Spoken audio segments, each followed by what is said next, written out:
Sentence বা বাক্যকে সাধারণত 5টি ভাগে ভাগ করা যায়। Number 1 assertive sentence, number 2 interrogative sentence, number 3 imperative sentence, number 4 optative sentence, number 5 exclamatory sentence. Assertive sentence বা বর্ণনাসূচক বাক্য বলতে বোঝায় যখন আমরা কোনো কিছু বর্ণনা করি। যেমন আই গো টু স্কুল মানে আমি বিদ্যালয়ে যাই।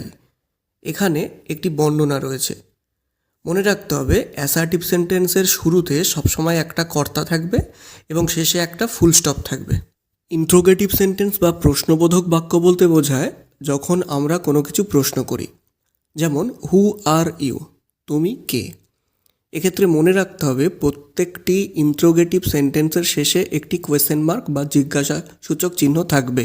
যখন আমরা কোনো কিছু আদেশ দিই, কোনো উপদেশ দিই বা কিছু অনুরোধ করি তখন সেটি ইম্পারেটিভ সেন্টেন্স হয়। যেমন come here, do it, please help me, এগুলি। এখানে মনে রাখতে হবে প্রত্যেকটি ইম্পারেটিভ সেন্টেন্স ভার্ব দিয়ে শুরু হবে। অপটেটিভ সেন্টেন্স বা ইচ্ছাবোধক বাক্য বলতে বোঝায় যখন আমরা কোনো কিছু ইচ্ছা প্রকাশ করি বা প্রার্থনা করি। যেমন মে ইউ লিভ লং, তুমি দীর্ঘজীবী হও, অথবা মে গড ব্লেস ইউ, ভগবান তোমাকে মঙ্গল করুক। এক্সক্লামেটরি সেন্টেন্স বলতে বোঝায় আবেগ সূচক বাক্য।